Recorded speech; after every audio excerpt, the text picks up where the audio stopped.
Good morning, good afternoon, or good evening, depending on where you are, and happy International Youth Day. We have a really special lineup of speakers today on the occasion of International Youth Day, with many young leaders talking about safe spaces. And before we get into the main topic, let me just briefly say a few words about YouthPower Learning for those of you who are new to YouthPower Learning. It's a 5-year USAID funded program to share knowledge and learning difficulties from... with the You have to mute. Justina, can you mute yourself? Sorry. It's a 5-year USAID funded program to share knowledge and learning from all of USAID's youth programs, and on a broader scale to share learning about positive youth development. So how do we define positive youth development? As you can see on this slide, it's at a broader scale, the PYD programs, or positive youth development programs, recognize the youth's inherent rights and basically make sure that youth have the assets that they need, that could be skills, for example, also have the ability to leverage those assets, so agency, the ability to contribute to positive change for themselves and their communities, and are surrounded by an enabling environment.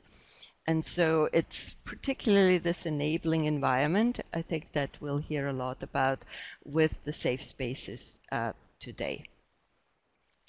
And the main activities that YouthPower Learning carries out is to share resources, events, and information on the Learning Hub, youthpower.org, identifying what works. And so there's a whole section that talks about what works. And by the way, we actually have collected several resources about safe spaces, so you can see those also on the website. We've developed a toolkit for measuring positive youth development with a whole range of indicators, which is, I think, a very useful toolkit. And we've also developed a learning agenda that you can all contribute. We will be publishing that soon.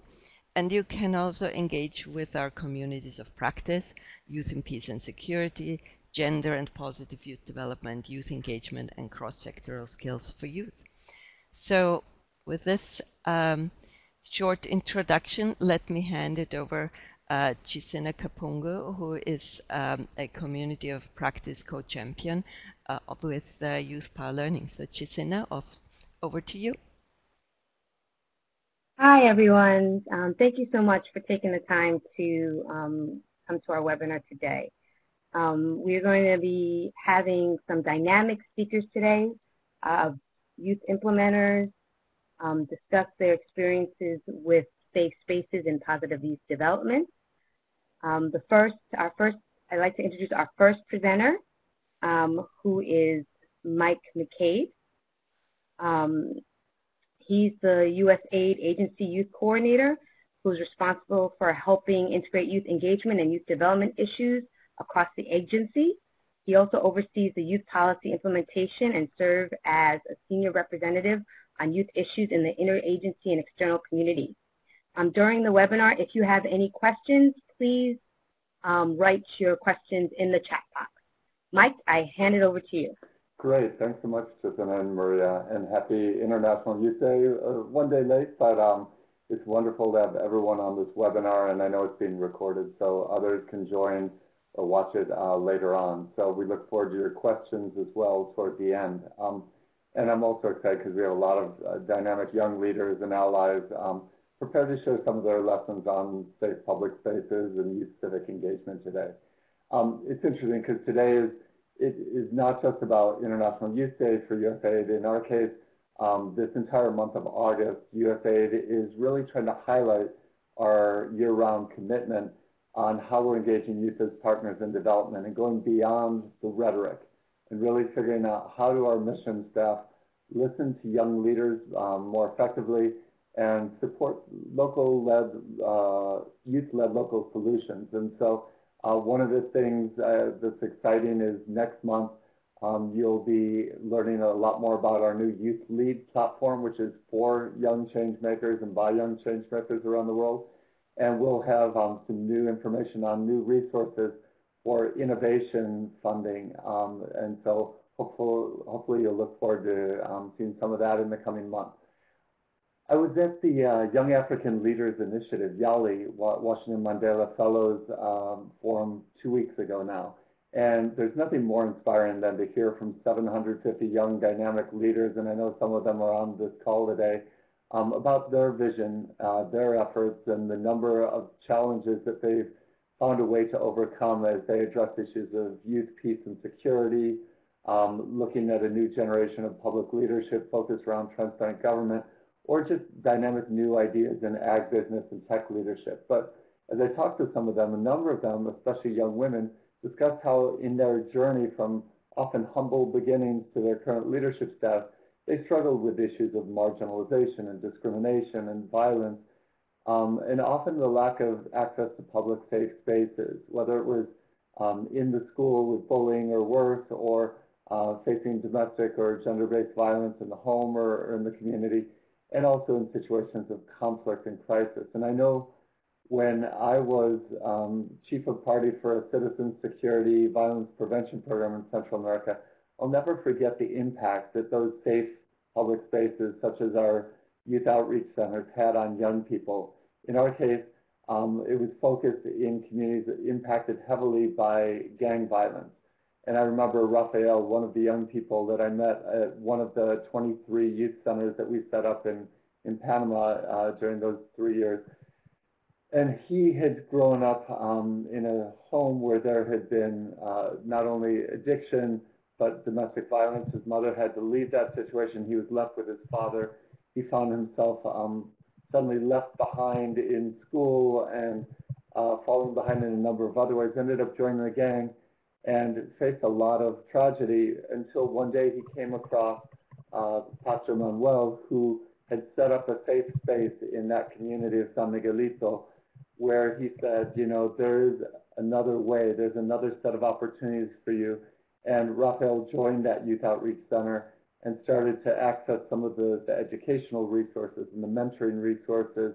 He accessed the Youth Against Violence movement that was based out of that safe space.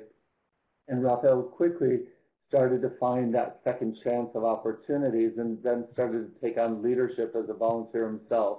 And so that power of a safe space in an often tumultuous environment is a big issue when we talk about positive youth development and the positive youth development approach, because it's not only one of the 7 key features, but it's also that microcosm of all the other features of positive youth development that creates an enabling environment for good positive youth development to take place. So let me just share really briefly 3 quick examples, because USAID is honored to support safe public spaces in a lot of different environments.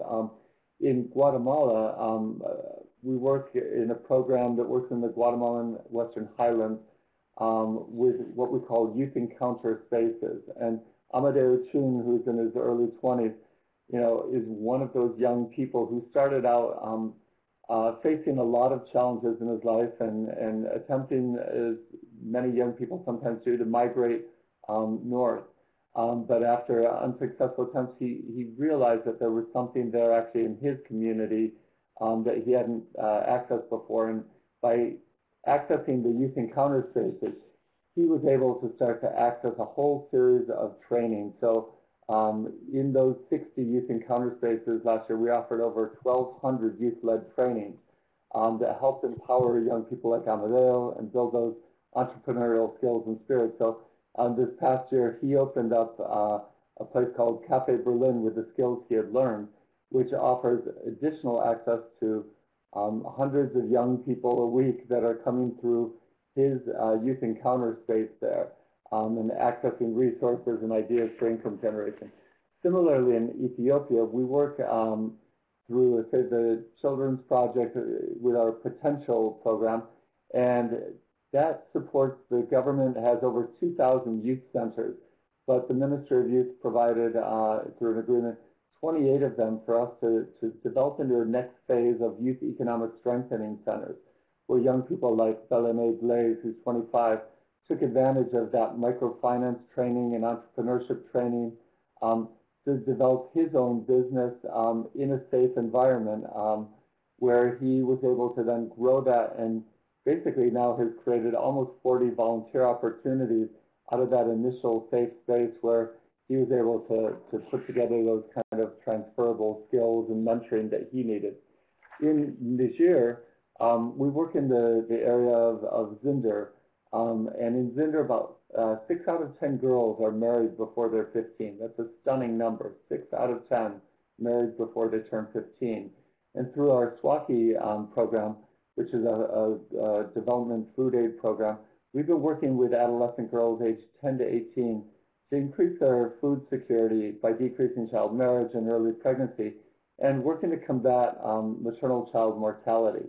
And so by bringing adolescent girls for weekly meetings in this safe space program, we've been able to encourage them to marry later, delay having their first child, and create a protected space for learning and empowerment of them. And just one last one, just as we're talking about different regions here, we recently had the pleasure of having Omar Zaman from the West Bank here in Washington for our Youth and Innovation Marketplace. And Omar talked about how when he was growing up, there was a lack of any communal safe space where young people could develop practical skills and just carry out activities that help them thrive and build resilience. And so through our USAID supported partnerships with Youth Leaders program, Omar and other youth designed and led training courses in our youth development resource centers that are run by IREX on self-confidence and communications and leadership skills and resume writing. And Omar thrived in that environment and then became the director of that particular one, safe space in Hebron. And so he's been able to really forge partnerships between this safe space and local schools and universities and municipality to develop things like a youth-to-youth entrepreneurship training program where business students from universities are working together with young leaders in Hebron.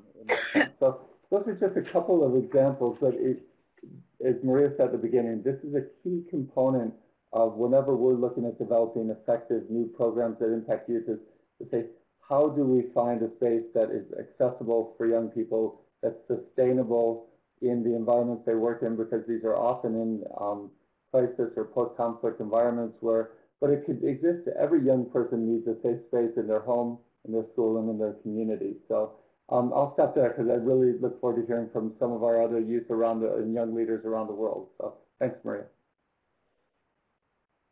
Thanks, Mike, for that presentation and talking about the work that you've been doing with USAID.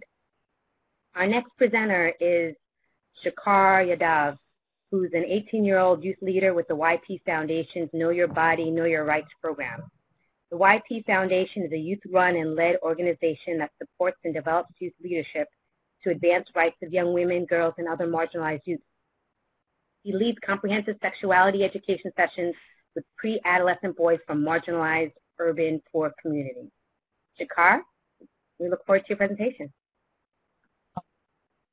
Hello, everyone. Thank you for having me, and happy International Youth Day. So I think I'll start with a short story. Yeah. So on 21st of May 2005, in his commencement speech to the graduating class of Kenyon College, David Foster Wallace narrates a story which goes something like this. So there are these two young fish, and they're swimming along, and they happen to meet an older fish who nods at them and says, "Morning, boys, how's the water?" And then eventually one of them looks at the other and goes, "What the hell is water?" So the idea is simple, that it's an accurate anecdote for how we engage with our spaces. We're so embedded in them that we forget that these spaces exist as a separate entity from us.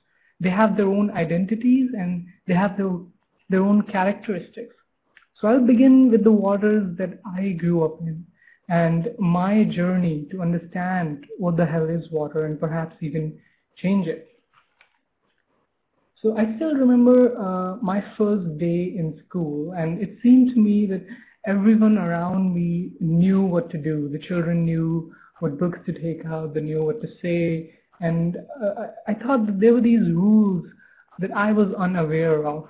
But soon enough, I figured out that there really is just one overbearing rule, which was always say the right answer, always give the right answer.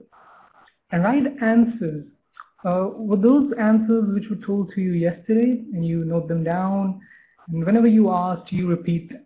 You know, it's not really your job as students, as young people, to bring up questions, to redecide what's worth talking about. And in fact, at the end of the day, if you're left with more questions rather than answers, then that means you're doing something wrong. Yeah? And when that happens, when you have more questions, then you start killing them. You start killing your questions. Because questions in your mind are hurdles, they are hindrances, you know, they get you in trouble. And it's not just limited to classrooms. You know, every space has what I call right answers. So there are things that you must not bring up at the dinner table when you're with your friends. Yeah. So we develop this almost reflexive ability to censor ourselves depending on the spaces we are in. And that functions relatively well until you get that nagging feeling that something important is being missed, you know, that there is something vital that I'm not addressing. And I think at this point, it's very important to think about the word safe spaces itself. You know, what is it that you are safe from? You know, so it's not necessarily, a safe space is not necessarily a comfortable space in the sense that you can forget everything which troubles you. You know, it is a space where serious, important work is done. And it is an introspective space. So it is a space where you confront your own biases, your own experiences. So it can be uncomfortable, you know, it can be challenging. But what you're safe from are namely three things, you know, judgment, rejection, and ridicule. And I think these are mainly the things which are used to sort of kill your questions, so to censor you. And if you consider the other half of the word space, yeah, it's a word which brings to mind an image of a room or a physical area. But what it really represents is the relationship between the people in that room. Yeah. So for me to be vulnerable in front of someone and to not censor myself, I must not only have faith in them, but they too must have faith in me. You know? So to give a very simple and a very limited and a personal definition of safe spaces, I would say these are the spaces where you can pose questions which you can't pose otherwise or in other spaces. You know, and it's a personal space. So these questions are not just directed to what's out there, but also towards ourselves. You know, to recognize our own privilege, our own hardships, and to look back on our own journeys. And since I've talked a bit about answers, I think I should also talk about questions. So not very long ago, I found myself amongst a dozen young boys aged 7 to 14 and in Nizamuddin Basti, which is an urban slum in New Delhi. And I was there to conduct sessions on comprehensive sexuality education. Yeah. So it was comprehensive in the sense that I was not there just to teach them about basic reproductive biology, but also about gender and gender-based violence, about sexuality, and more importantly about masculinity. You know, what does it mean to be a man and the ideas of masculinity that are out there. And I figured, how hard can this be? You know, I have this booklet with me which contains all the information. I just need to tell these guys all the right answers, and that way they'll become better humans who don't discriminate between people on the basis of their gender and sexuality. And of course, I was dead wrong. So as I found out the hard way, that 7 to 14-year-olds really don't like sitting still for more than 5 minutes while a stranger drones on about human reproductive biology, And my goal was also to make sure that they recognize discrimination, and that they do not become part of it as men and hopefully even take affirmative action. But it's hard to talk about equality and sexuality if most of the boys don't even know how babies are conceived. And it's hard to explain conception if none of them even know how many openings do women have down there. Then there was the problem of language. So most of the words we would use, like things like menstruation, penis, vagina, these were words in English, And of course I could use Hindi words, but it turns out that the Hindi words are even more obscure because, Hindi is a vernacular. It's a language that you speak at home with your family and with your friends. And really, when you're home and with your friends, you're really not talking about sexuality and violence and menstruation. So that sort of reflects in our language too, how the lack of safe spaces often reflects in our language too, So how do I teach these boys not just basic biology, but also how to recognize oppression, recognize violence, and embrace difference? And all this without boring them to death within the limited span of time I had with them. And it was pretty clear to me that I can't do it, So perhaps for the first time, I thought, let's forget about the answers. Let's just do questions. So I began with a very simple question, which was a very simple and a very personal question, which was, what is something you thought you were right about, but later you realized you were wrong? And then I'd share my experiences with them, and then they'd share theirs. And then I'd ask another question. Well, what do you think we are wrong about right now? What we think we're right, and on we'll go about this. And soon we came up with a couple of important rules, things like all of us should listen to each other, and no one should be mocked or laughed at. And it's not that no one ever broke these rules, but when someone did, it was the group itself which pointed it out, rather than me threatening them with authority. So for instance, I'll share one experience with you. So this one boy starts drawing something on his palm, and he looks at it for a while, thinks about it for a minute or two, and then shows it to me and asks, what is this? And he's not sure if he's going to be punished, or he's going to be ignored, he's going to be rejected, he's going to be laughed at. And what he had drawn was a sanitary napkin.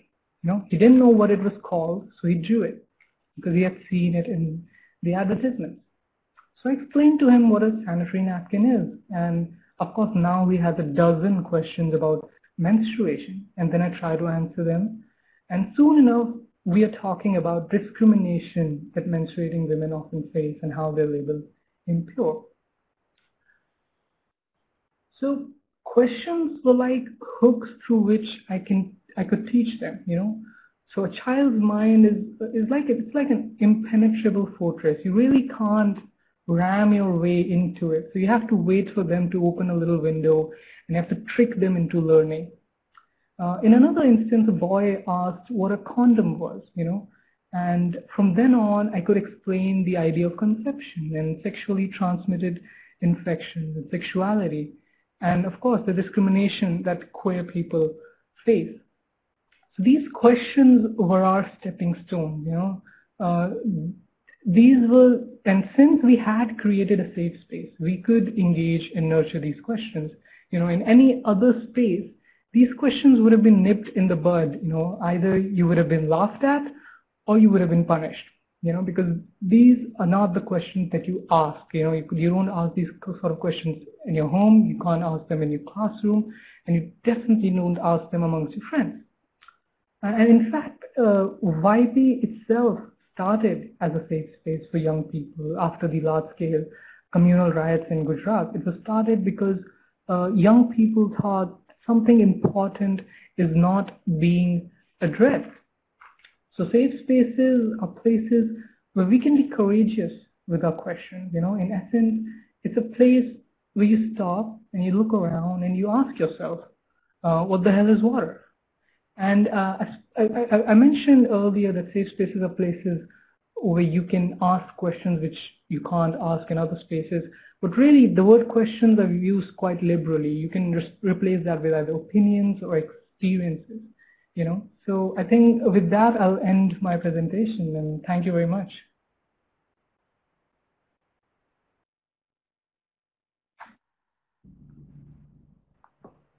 Thank you for talking about the importance of being developmentally appropriate, that language is key, and the importance of just using simple questions to facilitate learning amongst young people.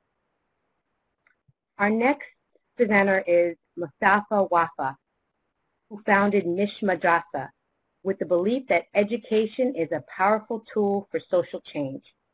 Mish Madrasa is not just a school, it is a community-based alternative focused on positive youth development, social-emotional learning, English language proficiency, multimedia, and community-based learning. Mostafa, we're looking forward to your presentation. Thank you. Thank you so much, Maria.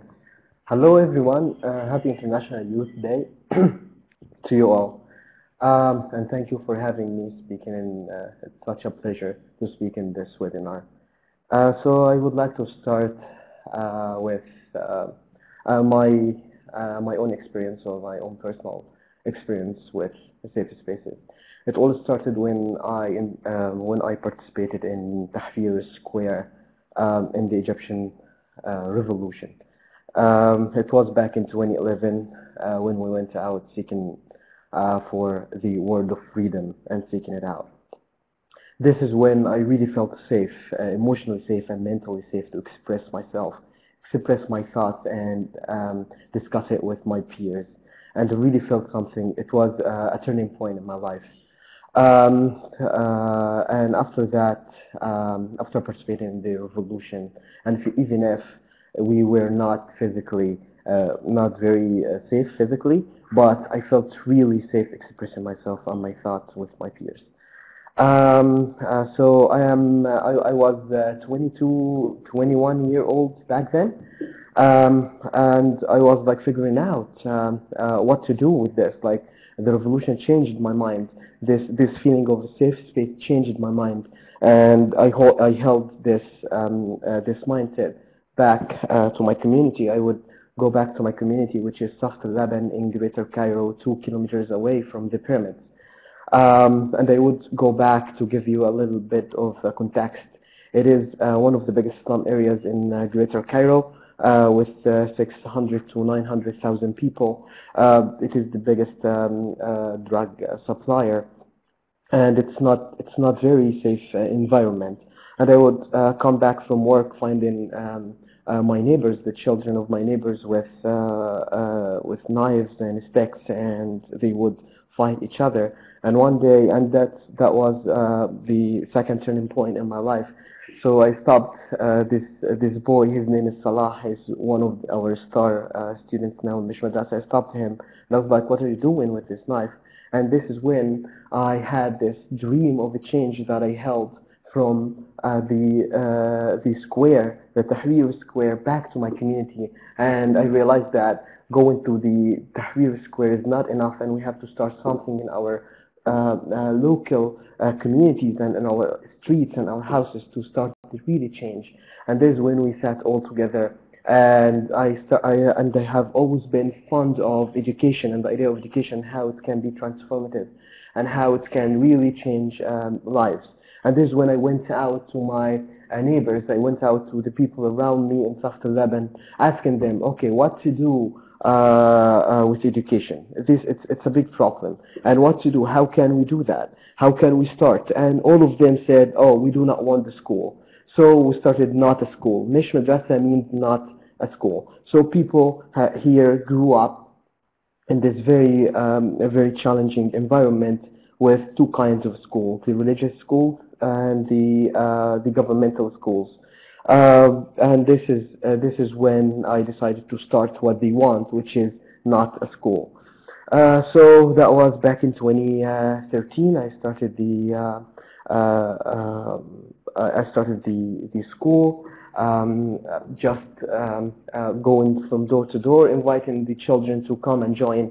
And we started with a very humble number, but that was our core. We started with 5 children who felt very shy, very vulnerable, and they talked that Salah was one of them, the boy that I mentioned, who feel unsafe, who feel that this world is an ugly place, unfortunately, and they have to be violent towards it. And that was a challenging to change this idea in their mind.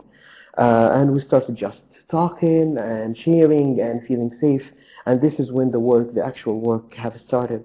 Parents, in the very beginning, parents would show up. One parent would show up with a stick, telling me and the volunteers to take this stick and hit them. This is the only way education would work, and this is the only way they would listen to you. And we will like, no, that's not our methodology. We are not doing this, and we will never do this. So children really felt it, that it's safe, and they believed that it's safe. And when they believe it's safe, the magic has happened, I do believe.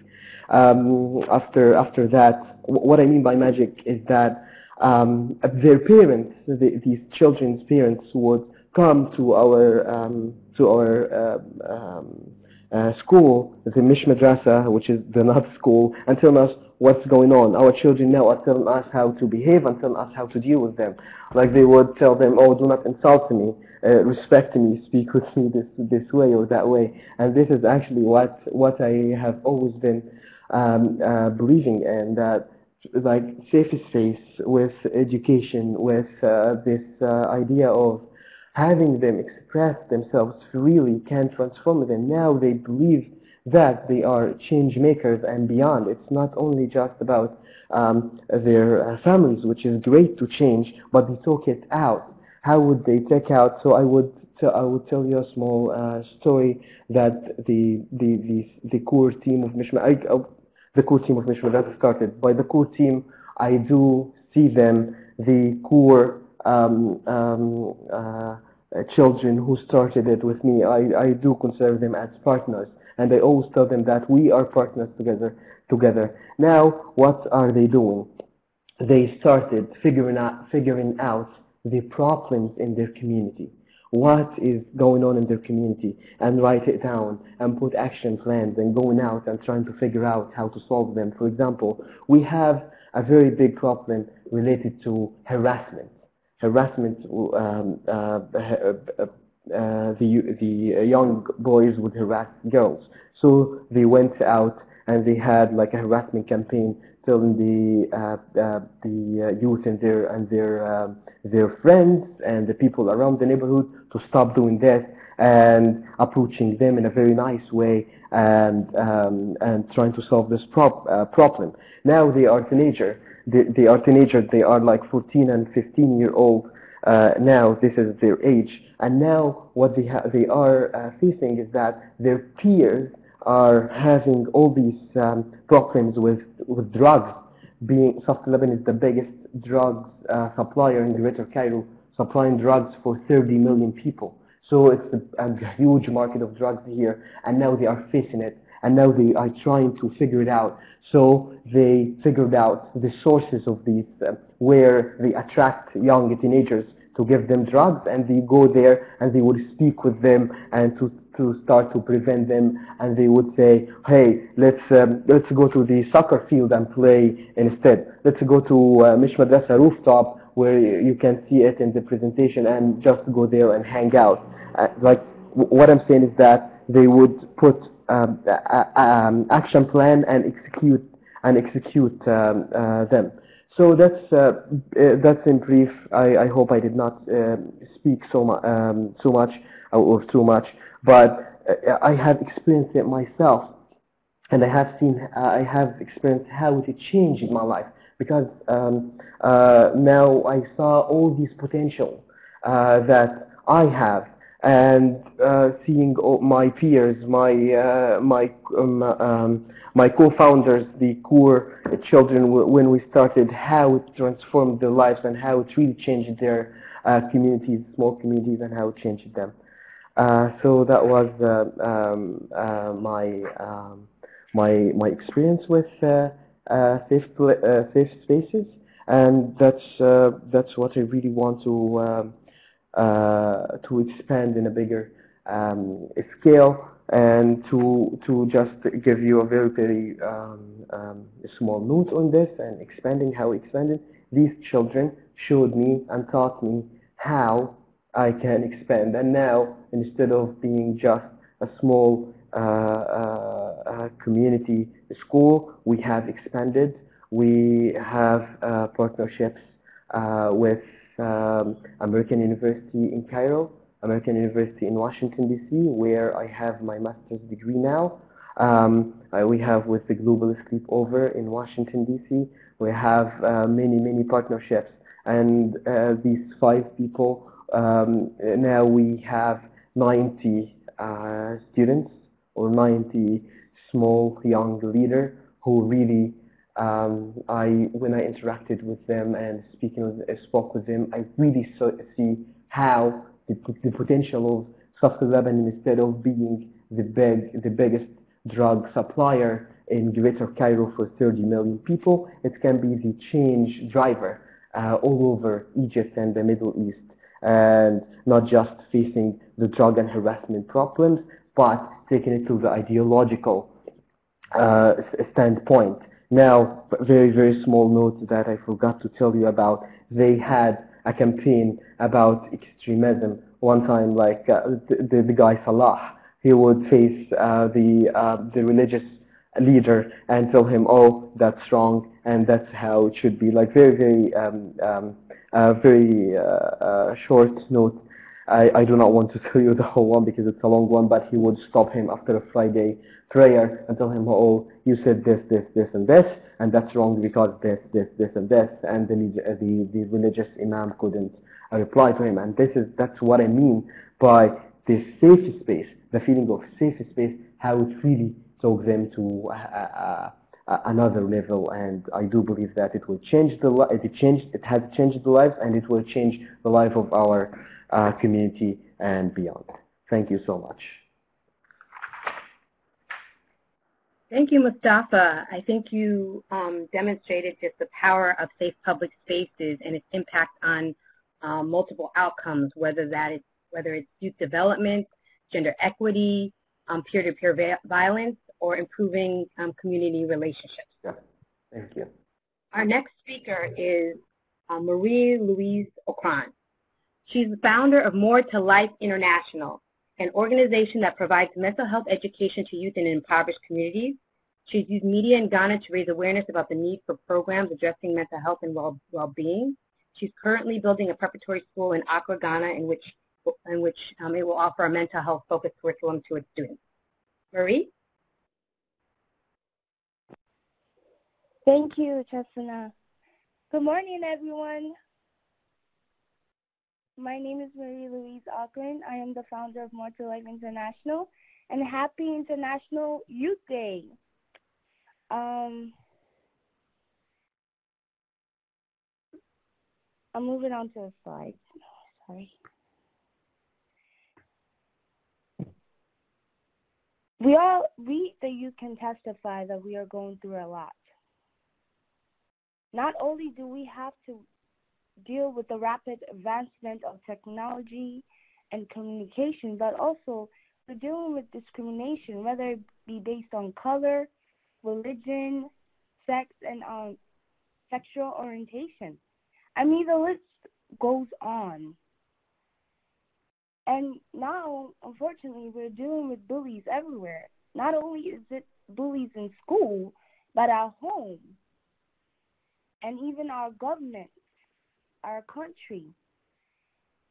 Hence, we the youth, we need a safe space where there's no discrimination, there's no criticism, harassment, or any other emotional or physical harm.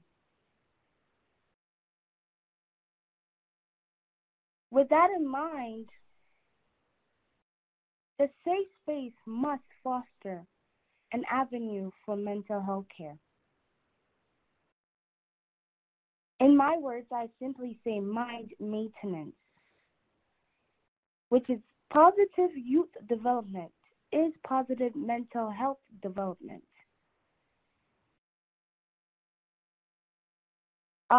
This is a statistic that I pulled from National Alliance on Mental Illness.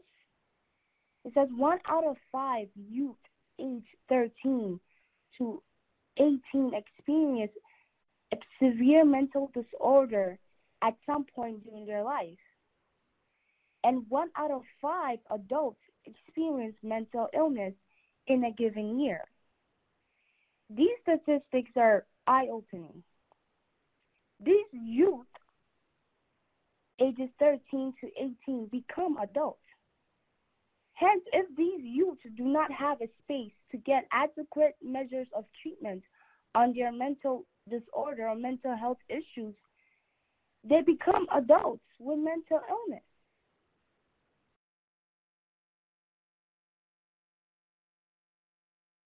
If you feel unsafe in your mind, you will feel unsafe in your environment. Yes, safe spaces are a necessity for the youth. But the impact of a safe space is greater if there is a mental health care. If there is a space to focus on the development of the mind, for the youth to develop a positive, healthier mind.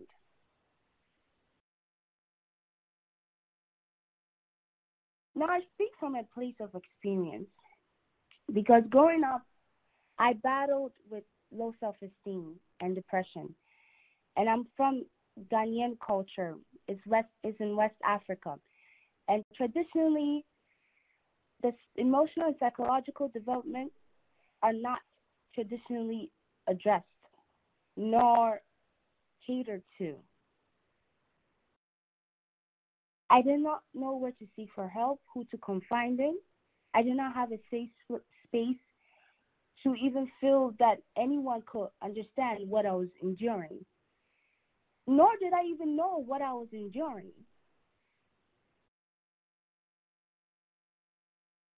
But if it wasn't for great instruments such as mentorship, therapy, self-therapy to be precise, and also the love of God, I would not be alive today presenting to you all this. That's why I've made it my duty to introduce such instruments in many communities worldwide through More to Life International.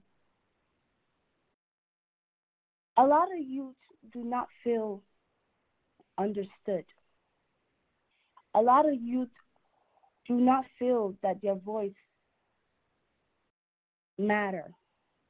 And with More to Life International, we create a safe platform for them to feel that they do matter.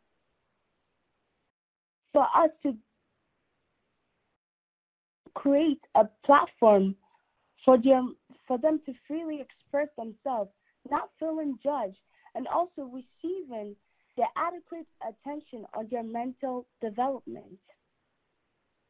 Our mission is to provide resources for people to develop healthier minds. Our vision is that we seek to eradicate the stigma that is on mental health. You see, mental health has a huge stigma on it, and that's not a huge surprise. And that is because there's a lack of education. A lot of times, mental health is used interchangeably with mental illness. So when you tell someone, hey, I think you need to focus on your mental health, they automatically take offense to it because they assume that you are talking that they have a mental illness.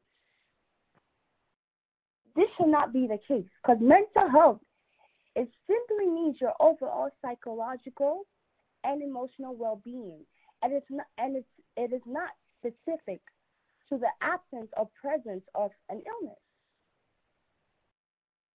we need to get mental health checkups as often as we get physical health checkups. And that is what I hope my work with More to Life will do. To normalize mental health checkups, to normalize mental health education in our school systems, in our school curriculum.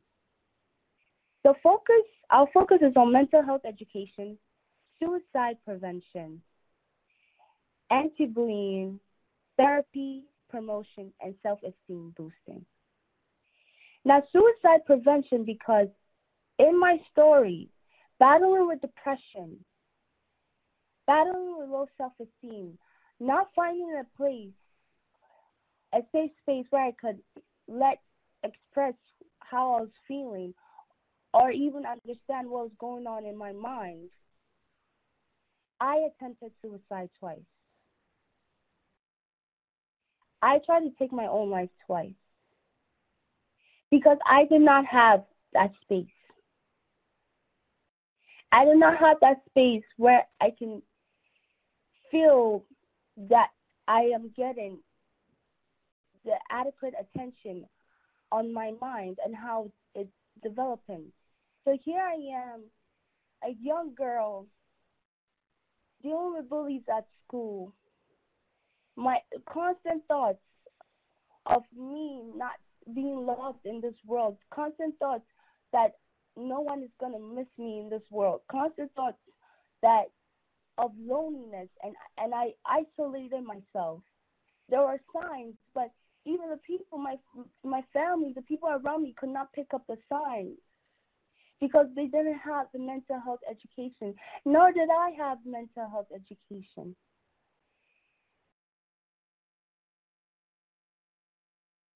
That's why I made it my duty to introduce this to communities, to people. We need to talk about mental health. We need to educate ourselves on mental health to prevent any other girl, other young boy who was going through what I am going through, from even going as far to attempt to take their own life. Because trust me, it is a dark place. And I'll never wish that anyone, any youth will be in that place. So we mainly organize workshops and online campaigns.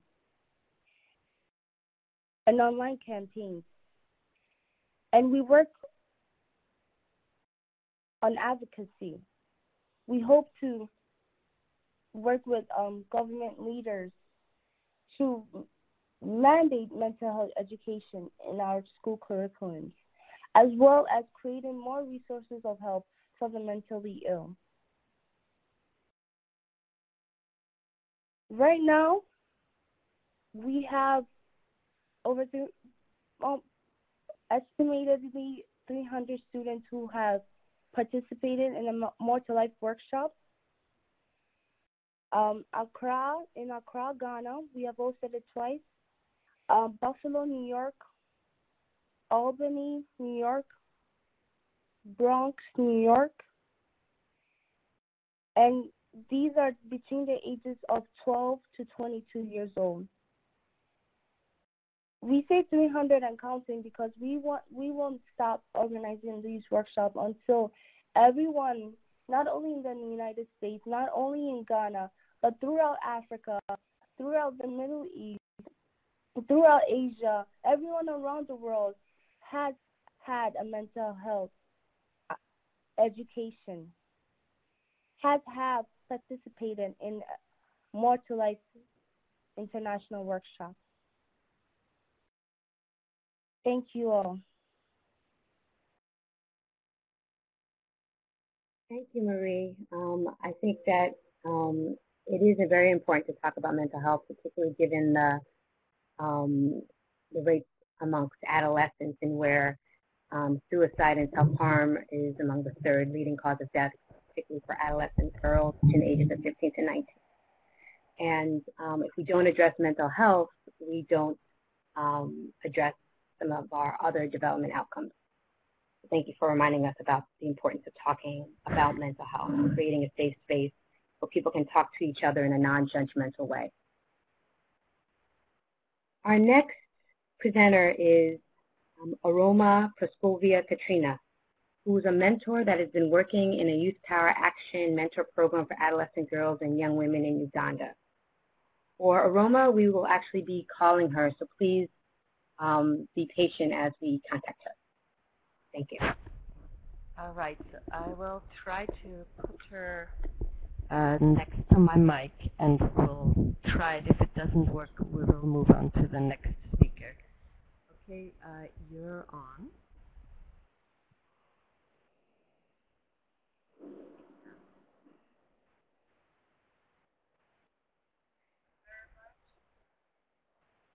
Congratulate all from USA. My name is Orama Katrina from my district, from Gulu district. It's a district in North Uganda. I am a mentor, an adolescent young girl, age 24. I'm here to present. Are you getting me, huh? Yes. Yes. So I've come to present my point before the audience.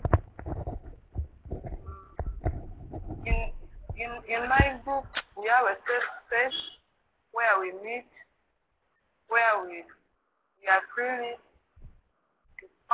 to communicate to each other, and in our safe space,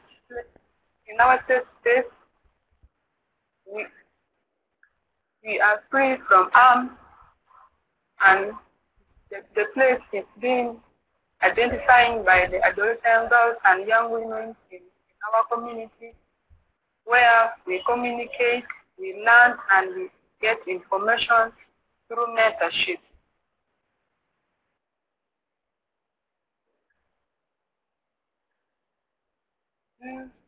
I continue, huh? Yeah. Hello? Yes, please continue. Yes. Yeah.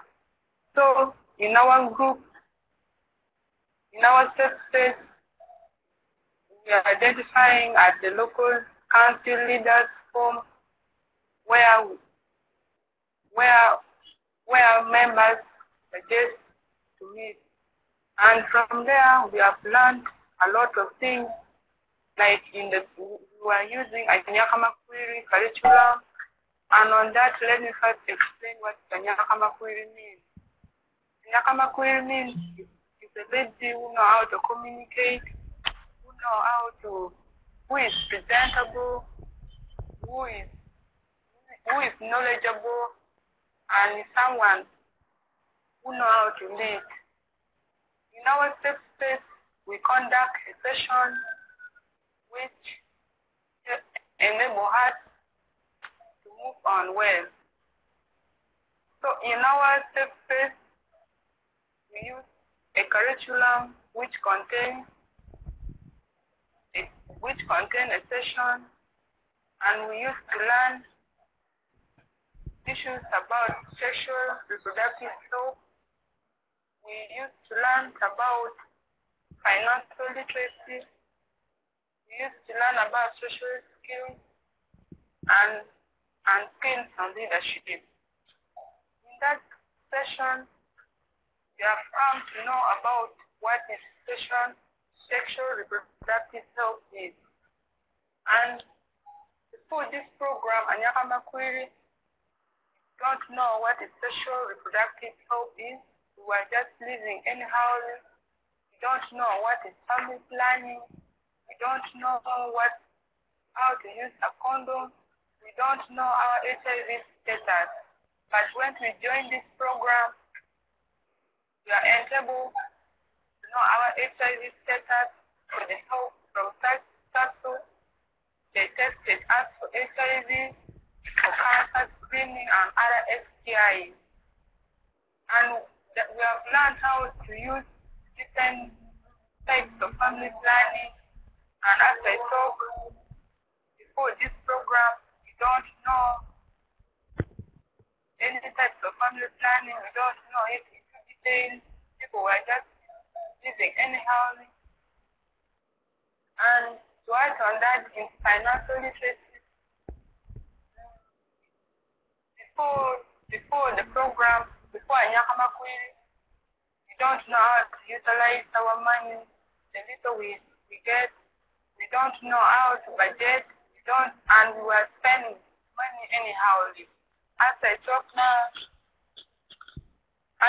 now, at least we have a skill on saving, how to budget on the little we have.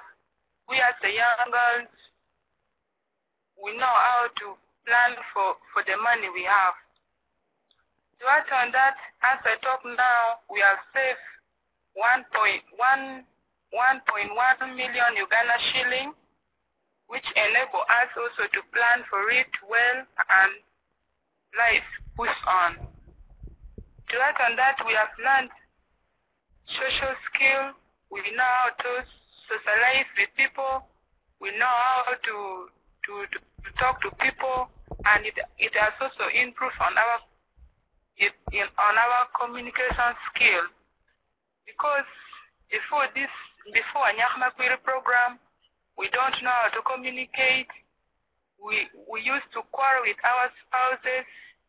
We used to fight in the community because of bad communication skill. As I talk now, at least in our community,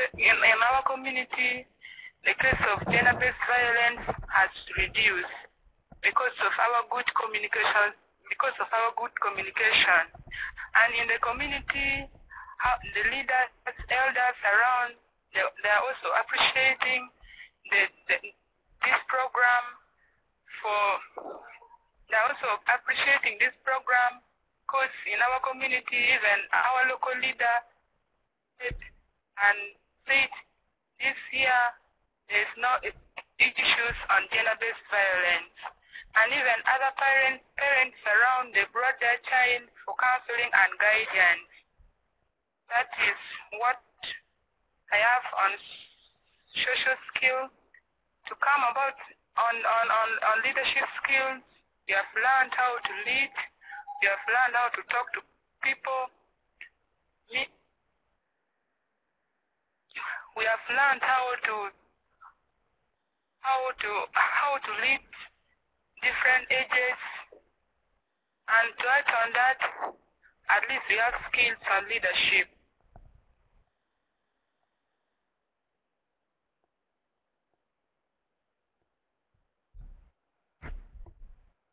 Hello? Yes. I continue? Yep. Yeah. So, I appreciate the team for giving me an opportunity to share this with you.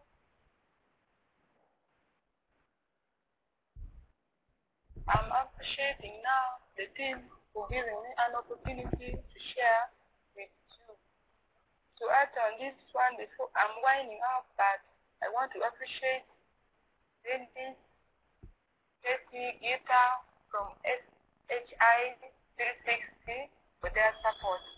I also appreciate Michael and TV staff to Uganda. Thank you. Thank you very much. Thank you, Aroma, for Prosi, and we look forward to talking more with you in the future. I will have to disconnect you now, and we will switch back to the rest of our webinar. But thank you so much for joining with us. Aroma's presentation highlights how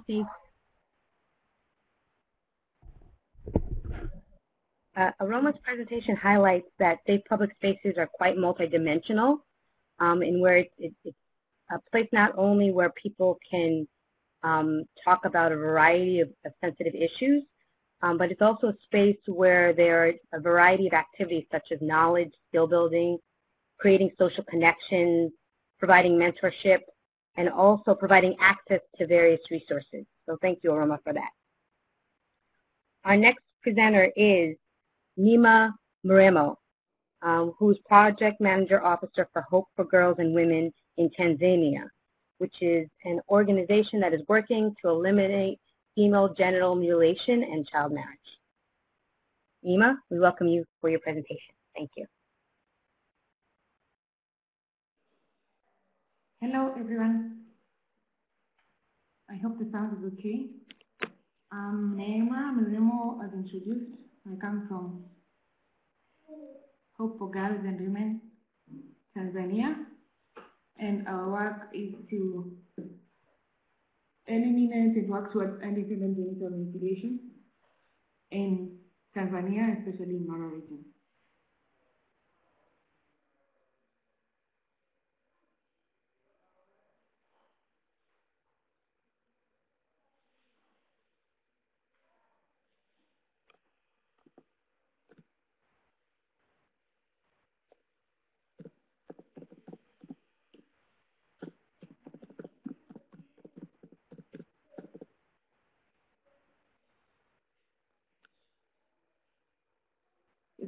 We have been working with Crowd2Map, which use crowdsourced maps to help girls escape female genital mutilation.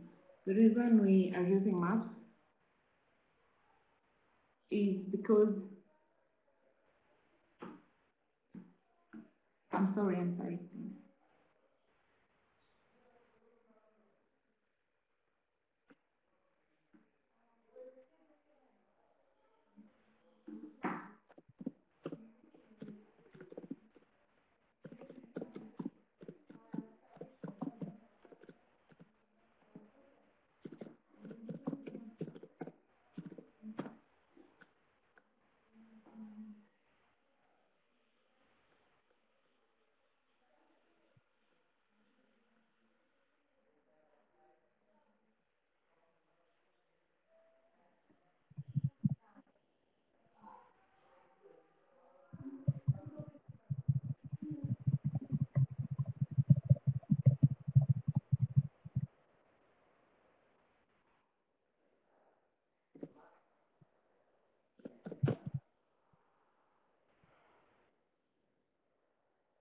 If people can be patient, we're just having some technical difficulties right now.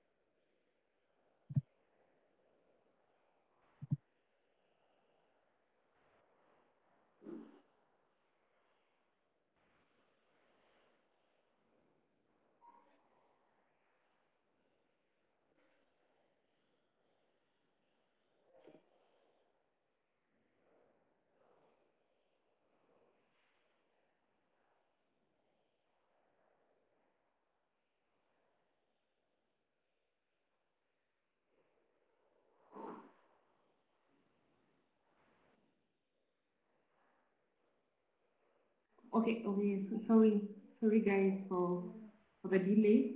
I was just waiting for the slides to be sharing on the screen. So as I said, I come from Tanzania and I've been working with Hope for Girls and Women in Tanzania plus Crowd2Map Tanzania. There you go. The reason why we have been using maps to eliminate female genital mutilation is because when we have started safe houses in Mara region, we have 2 safe houses, and these safe houses are to help girls during the seasonal cutting, which is usually in every December.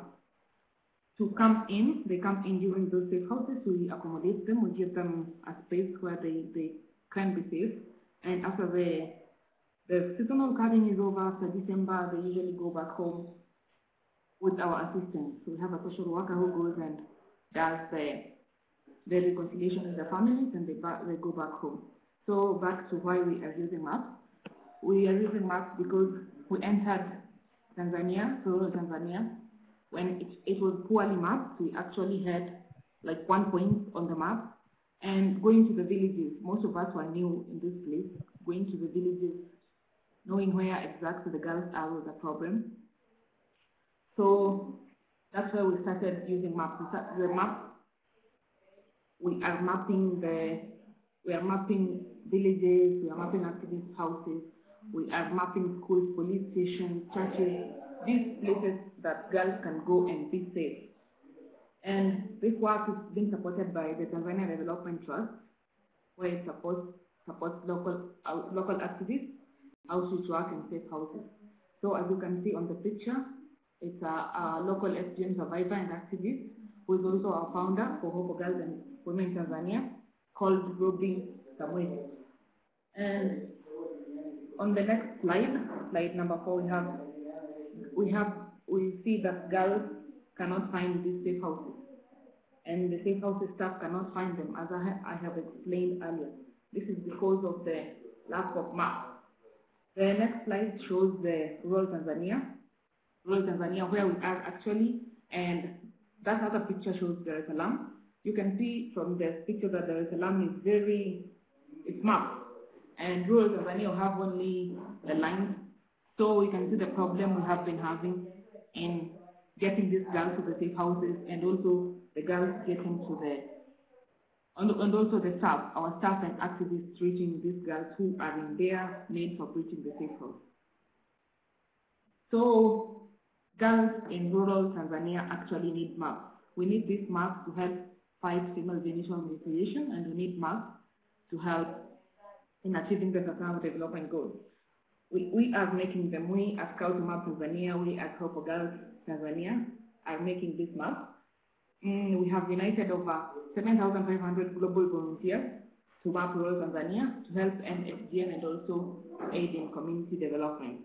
We are asking you, we are asking everyone joining our webinar. You can help us map. You can help us map rural Tanzania. Go to our website, Scout Map Tanzania, Hope for Girls and Women in Tanzania, and you can access and get all this information on how to contribute to help girls in rural Tanzania escape female genital mutilation.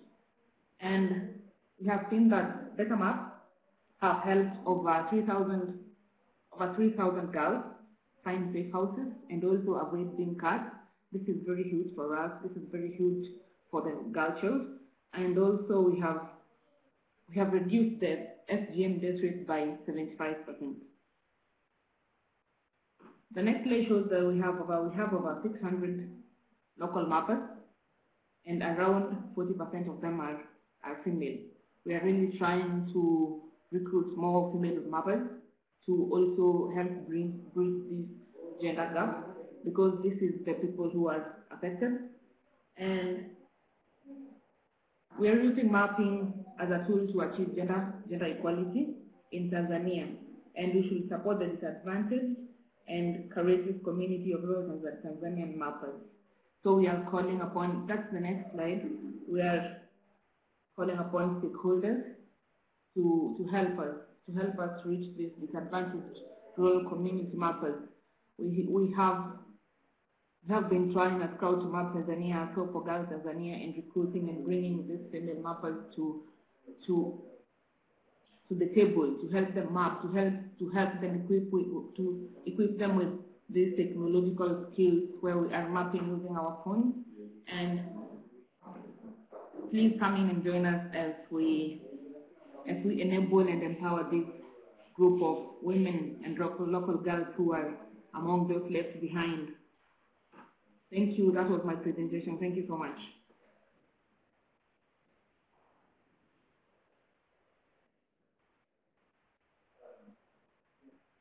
Thank you, Nima, for talking about a very important subject matter that is impacted over 200 million women and girls in the world. Safe spaces can be used to also improve gender equality and empower women and girls. So now that we've heard from our speakers, I'd like to open the floor for questions and answers. And I'm going to start off with the first question for all the presenters, actually. All of you have created safe public spaces where you're talking about issues that are seen as taboo, whether it's sexuality, mental health, gender-based violence, or FGMC. And I was curious to know What was the response from the community about your program? As well, was there any backlash for creating the safe public spaces? And let's say I will have Marie answer the question first, and then I'll ask the next presenter.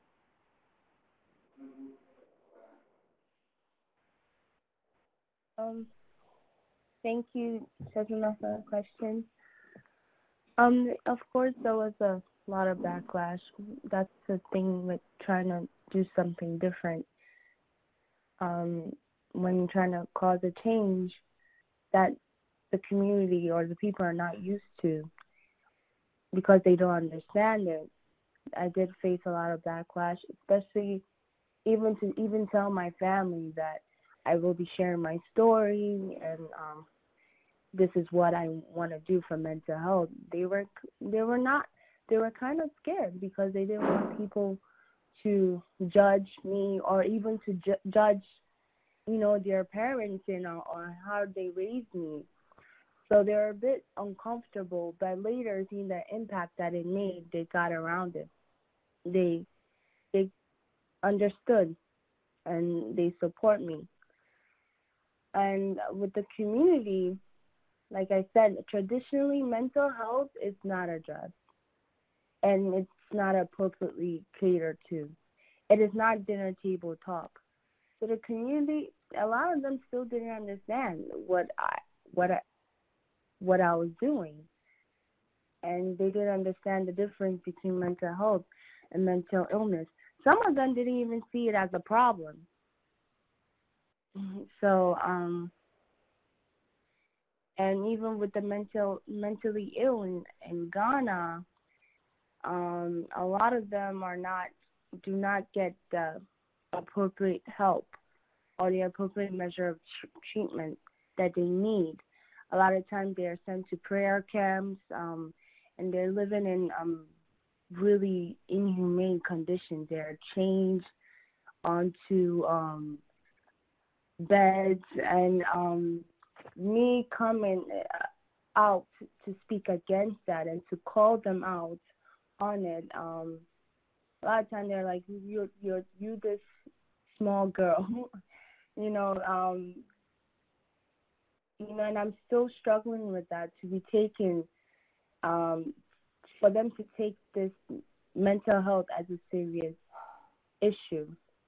But I know in due time, because right now, I love what is going on in the world. We are talking more about it now, especially here in the United States. So it's all about if we continue to talk, me and others out there who are advocating for mental health continue to talk. Hopefully, countries like Ghana will come around and we will start to normalize it in our communities. Thank you, Marie. Mostafa, I also wanted to ask you about the response from the community and any backlash. Yes, definitely. So yeah, like when we started these all these ideas and all these action plans in Mish Madrasa, we had backlash from the community, definitely. There are two levels of this backlash, two audiences that we had to deal with. The first one are the parents and the individuals around the community who felt very strange. What's going on? What is that? And to solve this problem, it was a trust problem. So time solved it. When they saw results from the girls and their boys, when they saw results, now they believe in us. But the biggest challenge was with the other stakeholders. Meaning the leaders in the religious schools and the teachers in the public schools and the stakeholders who feel threatened by the ideology and value system that we have in Mish Madrasa. And with them we would, for example, with the religious leaders and the imams and the religious school principals, we would use the same technique they use. Meaning that, as I mentioned in my presentation, the knowledge is really powerful. So we are discussing, for example, the Arabian philosophers, the Arabian scholars from 800 years ago. So they cannot use them against us. So their main their main point attacking us is that we are bringing strange ideas to the local community, and we say actually no, these ideas are here in what we call our heritage and our Arabian or Muslim scholars 800 years ago, but you put it down. So I do believe that using these techniques, their techniques, and tweak it around, it really worked. So now we have, as I mentioned, Salah, 14-year-old boy, speaking with an imam about Ibn Nafis, an Arabian scholar 800 years ago, that he said this, and this, and his argument dismantles what the imam said, and that was just enough to show, to absorb this backlash and use it to our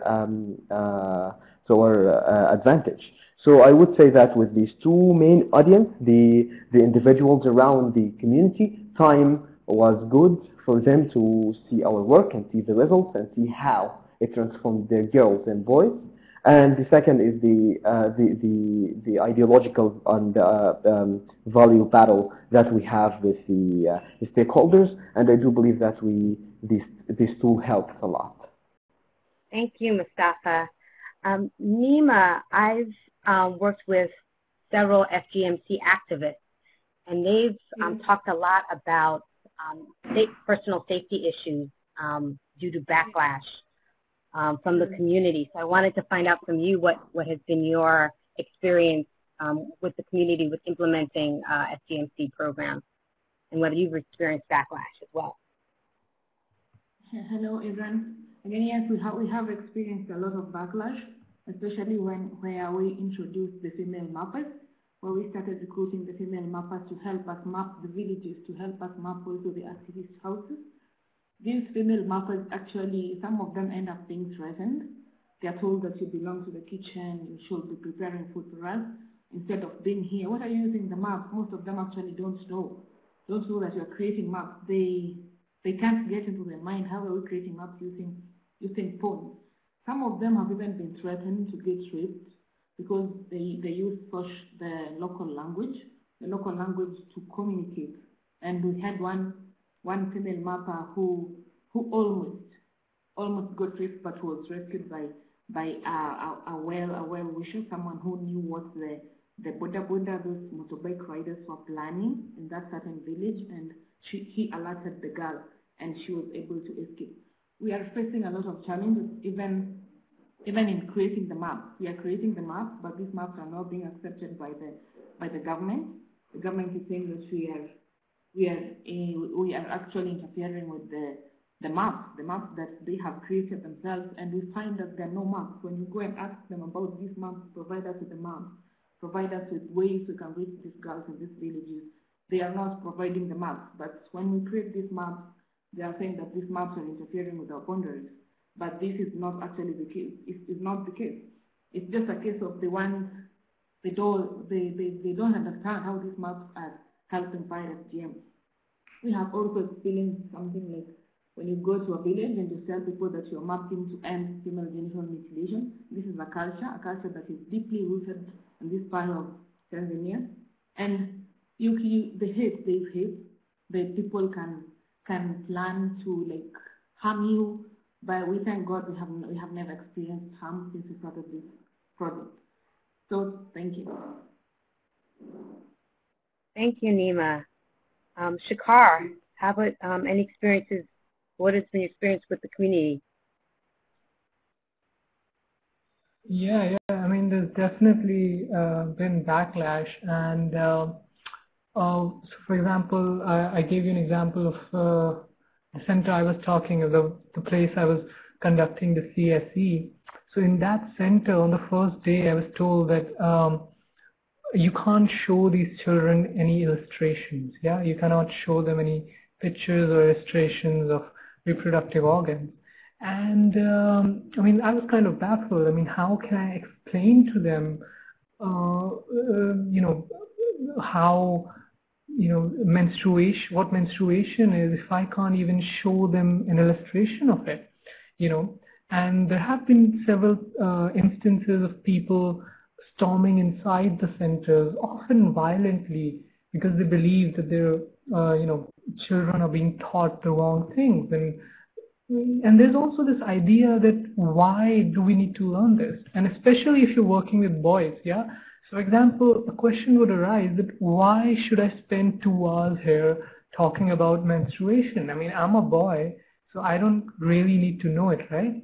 And especially when you're from an underprivileged community, you think to yourself, yeah, man, I can spend the same amount of time in sitting in some other class, getting good grades, going to a good college, getting a good job. So apart from that idea of this is completely useless, there's also the sense of, okay, my kids are being corrupted. Yeah. So example, so our approach has been to say that we are not going to tell you what to think, no matter how right we think it is. So for example, I'm not going to go ahead and tell a group of kids, look, it's wrong to discriminate people on the basis of their sexuality, because even if they agree with me at that point, they really won't understand why I am saying that, right? So our idea has been to tell them what sexuality is, and to tell them that it is something that you can question, it is something that you can think about, and people have different opinions about it. Now it is your job to figure out what you believe, what you think about it. So our approach has been sort of letting the individual participant decide for herself or himself, and it's exactly because of that backlash that we need to create these safe spaces, because you need to have this group norm between the participants, that what we're talking about here is not something which can be easily discussed outside. So when the participants understand that, they have a certain kind of maturity. So even the kids with whom I was working with, even though they were really small, 7 to 14, they had the understanding that what we're talking about here is very different from what goes on out there. You can't really approach these topics the same way as we approach them here. So I think to counter that backlash, you really have to be very subtle, and you really have to negotiate with the community, and it's not always easy. For example, at every step of the way, there are hindrances. So even when we go out to a new organization, we tell them that we want to start sexuality sessions, comprehensive sexuality education sessions. There's always the question, but why? Why do we need it? And it ranges from very minute to sometimes very, very, very steep hurdles. So I think it's a very dynamic process, and these backlashes, we encounter them every day, in some form or the other. And so yeah, that's what my experiences have been. My experience has been with it. Thank you so much for all our speakers. All of you talked about just some innovative ways that you have been empowering youth to have a voice, and such creative ways of engaging not only the youth but the community for buy-in. It's not easy to change people's beliefs, attitudes, and values about these subject matters. And I want to thank you for taking the time to talk about the intricacies of your program. I also want to thank all the participants who have been listening to the webinar. We will publish all the answers to any other questions that people pose, and we will also send the webinar recording and slides in about a week. I also want to talk about YouthPower Learning, and I'm going to end with some information about YouthPower Learning.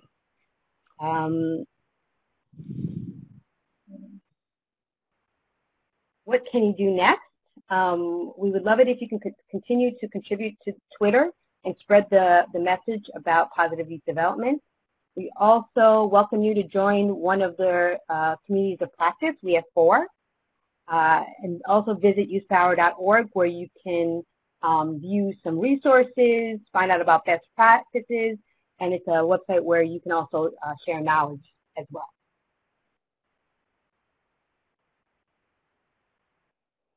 And we also have a mechanism called grants under contract. We currently have given out 10 grants, which have been awarded to assess, evaluate, document positive youth development and cross-sectoral youth programming, and also advancing the evidence base for gender transformative PYD and civic engagement in effective peace building. Soon we will also be announcing our Young Women Transform Prize awardees. So please check youthpower.org. It's a resource where we want program implementers, researchers, and clinicians to access in order to increase the evidence base on PYD. So thank you for participating. Bye.